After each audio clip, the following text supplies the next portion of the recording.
Dans cette vidéo, je vais réaliser des photos de paysages en bord de mer, dans un endroit exceptionnel. Mais je vais quand même donner deux contraintes. La première contrainte, je vais utiliser qu'un 50 mm qui n'est pas réellement un objectif pour faire des photos de paysages. La deuxième contrainte, j'y connais pas spécialement grand chose en photos de paysages. Alors je vous promets de me donner un maximum et de vous donner tel quel dans le montage de cette vidéo les photos comme je l'ai réalisées. Allez, let's go!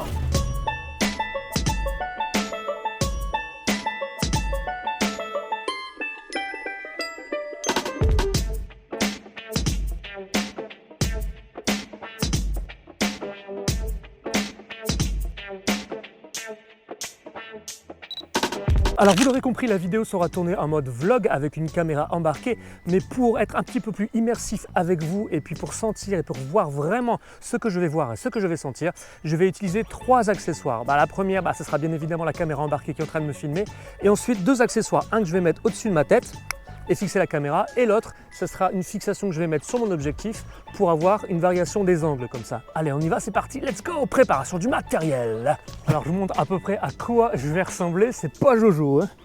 Hop, avec la caméra ici. Tout ça pour vous, je vous signale, hein, quand même. Et ça, c'est le petit accessoire que je mets sur l'objectif. Allez, cette fois-ci, on est parti. Alors en gros, je vous ai amené à Antibes, donc un village, une ville proche de la Méditerranée, dans le sud de la France. Et c'est un endroit tout particulier que j'aime beaucoup puisqu'il y a un accès qui est très protégé par la commune pour la biodiversité, pour la plante, pour la faune et la flore. Il y a des panneaux, il y a des grillages un petit peu partout, sans bien évidemment dénaturer la beauté du paysage. Et j'avais envie de venir ici pour réaliser des photos avec un cadre qui est relativement, je trouve, magnifique. Je pense que vous le voyez derrière.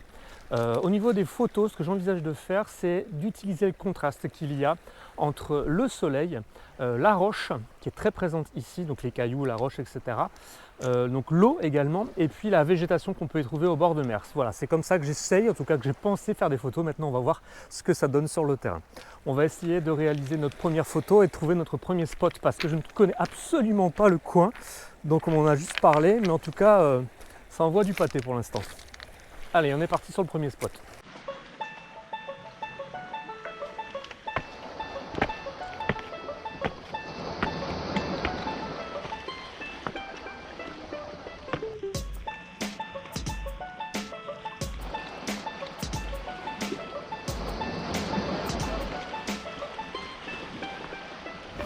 Voilà, vous allez voir ce que je vois.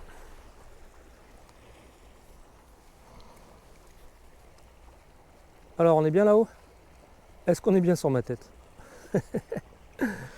Donc voilà l'appareil photo. Et puis, je pense qu'on a trouvé le premier spot, sympa, hein. En plus, un petit bateau qui passe. Je pense pas que j'aurai le temps que je fasse mes réglages. Tac. Alors, c'est là où, étant néophyte, je me pose la question, où faire la mise au point? Et je pense que c'est quelque chose que tout le monde se pose lorsqu'on fait des photos de paysage. On va essayer sur l'azur, la liaison entre le ciel et la mer. Allez, première photo. Donc voilà, je vais utiliser le ciel, le reflet du soleil dans l'eau, les cailloux, un peu de verdure. On est bien en expo. F16 1 640e, ISO 100.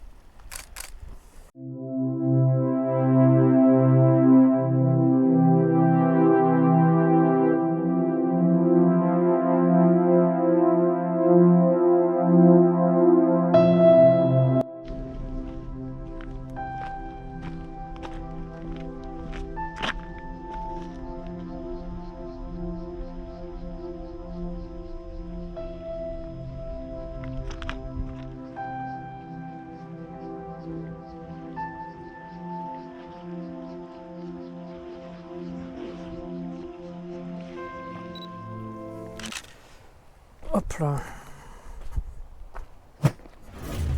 Petite plage. On va essayer de pas de se péter la tronche. Ni le matériel d'ailleurs. Petit amas rocheux sympa avec le soleil derrière là, ça pourrait être cool. Alors bien évidemment, je ne l'ai pas précisé, mais j'ai bien évidemment une autre contrainte, hein, c'est que je n'ai pas de filtre. Avec des lumières comme ça, il est souvent conseillé d'utiliser des filtres. C'est un accessoire malheureusement que je n'ai pas, qui permet de polariser et de changer un petit peu les nuances et de réussir à faire des photos comme ça justement quand c'est en sur ou sous-exposition. C'est un accessoire que je n'ai pas encore, donc ça me fait une contrainte en plus.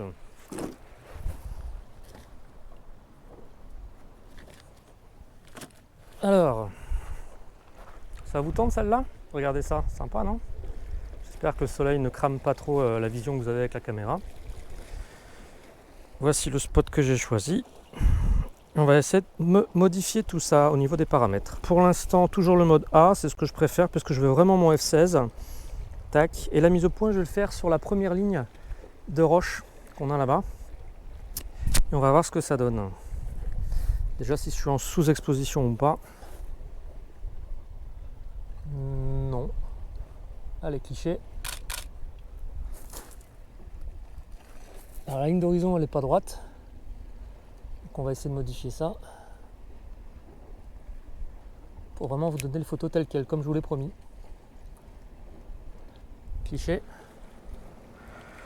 Donc là, on est à F16, 1/250e ISO 100.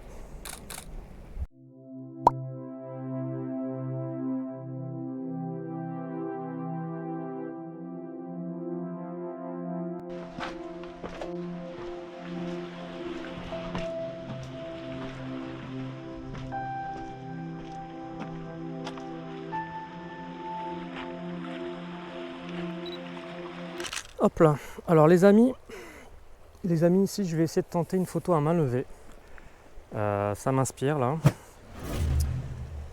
Hop là.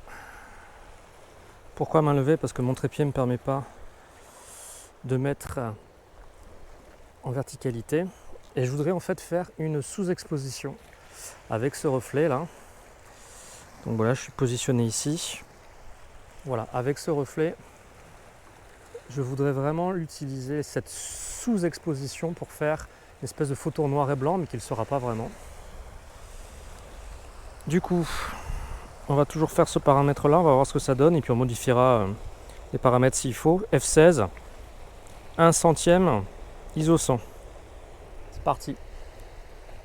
Je fais la mise au point sur l'horizon. C'est pas mal. C'est pas mal. Je pense que celle-là, elle est vraiment réussie. Hein. Vraiment réussie. Comme quoi ça marche. Avec la chance du débutant.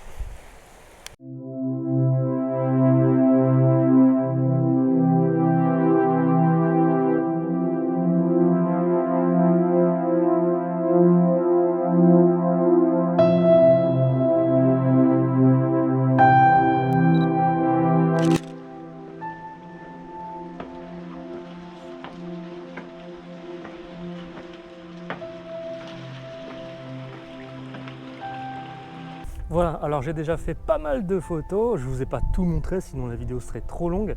Là je vais réaliser un dernier spot intéressant, toujours pareil avec la roche, la verdure et puis le soleil et l'eau. Mais on va essayer de tourner la caméra dans l'autre sens pour que vous voyez un petit peu plus ma tronche. Alors je vous montre à quoi ça ressemble. Voilà un petit peu le spot.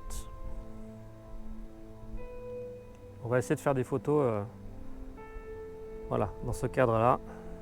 Je pense que ça peut être pas mal et jouer avec les premiers plans, les seconds plans. Et juste après ça, je vous donnerai mes conclusions parce que j'ai appris plein de choses aujourd'hui et j'ai envie de vous partager ça. Alors, hop là, c'est parti. Hop là, voilà, j'ai posé la caméra sur l'appareil. Je vais essayer de l'orienter un peu. Ok, voilà. Tac. Alors du coup, toujours pareil, F16, ISO 100. Je pense que c'est un bon paramètre en fait avec la lumière rasante comme ça. Et puis on va essayer de faire des petites modifications. Je fais une première photo en faisant la mise au point donc sur la roche blanche. Ok, ça marche. Bah écoutez, c'est pas mal du premier coup, c'est cool.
Salut Nico, eh ben écoute, c'est parti, je vais te faire un petit passage, je vais essayer de donner mon impression générale sur tes photos, et après je reviens sur 2-3 photos. Donc l'impression générale que j'ai sur tes photos, c'est que déjà tu as expérimenté pas mal de choses différentes, et ça c'est plutôt bien, surtout qu'en plus tu t'étais mis des contraintes, donc ça je trouve ça plutôt pas mal. Quand je dis que tu expérimentes pas mal de choses, c'est évidemment dans les sujets, les types de choses que tu as photographiées.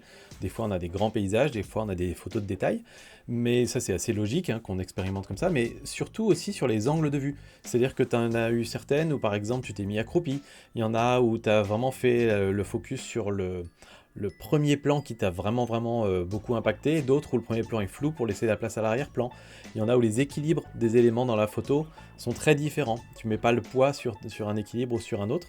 Donc ça par contre, je trouve que c'est génial parce qu'il n'y a pas mieux pour apprendre d'expérimenter des tonnes de façons de voir le paysage quelque part.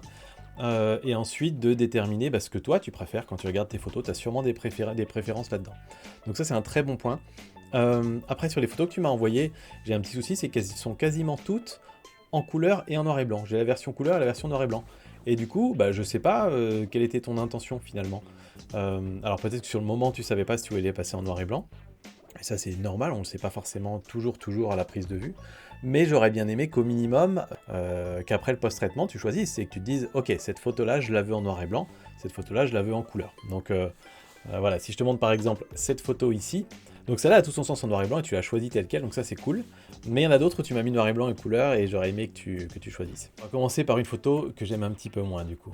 Donc la photo 19, c'est celle-là. Donc on l'a en couleur, on l'a en noir et blanc. Pourquoi celle-là me pose problème? C'est que on sait pas trop quel est le sujet de la photo en fait. Instinctivement, en regardant ça, je vais me dire que c'est la partie où tu as fait la mise au point, c'est-à-dire là devant.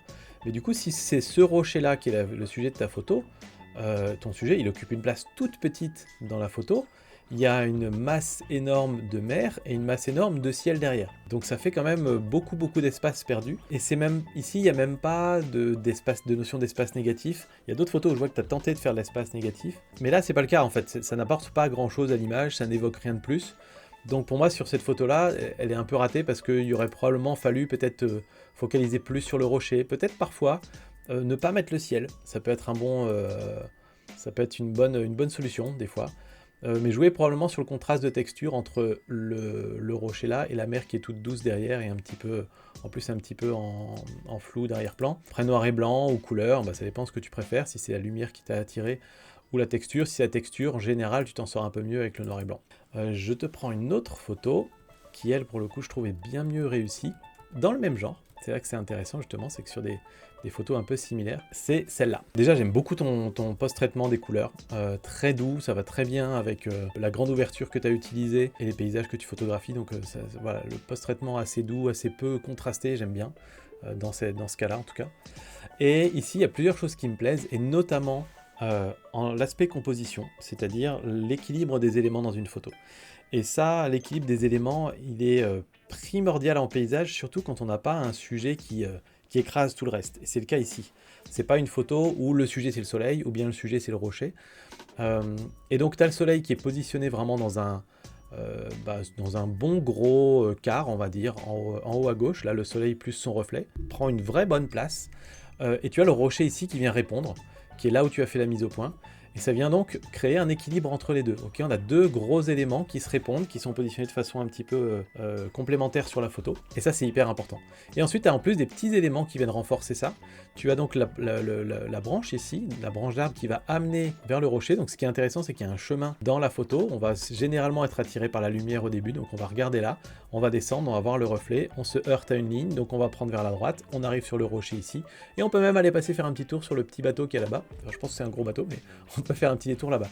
Et donc si tu arrives à faire naviguer le regard des gens dans la photo, c'est gagné. Donc pour moi celle-là me plaît beaucoup, et en plus de ça il y a une très belle lumière ici là sur la partie du rocher, donc c'est vraiment, ça crée de l'intérêt et du relief à cette petite partie devant. Du coup la version noir et blanc moi me plaît moins, parce qu'on n'a pas non plus d'ailleurs ce fameux relief, ce contraste de couleur. Là ici on a ce contraste de couleur entre les jaunes orangés et le bleu, et là du coup on le perd malheureusement. On perd aussi la lumière qu'il y avait là. On perd les nuances qu'il y avait dans le soleil, on voit même plus le soleil parce que tout est cramé, donc on perd toute l'essence de la photo en fait quand on passe en noir et blanc. Donc pour moi ça n'a pas d'intérêt sur cette photo là, et celle-là est déjà très très bien, et l'intérêt est dans les couleurs pour cette photo. Hop. Alors celle-là elle est intéressante justement parce que tu prends un point de vue qui est inhabituel, tu l'as pas pris à hauteur des yeux, tu as dû probablement te baisser, et donc du coup on casse un petit peu l'horizon habituel. Donc j'aime bien, on a un peu de flou au début, du flou de premier plan, j'aurais peut-être fait en sorte de ne pas avoir tout ce qu'il y a dans le coin là.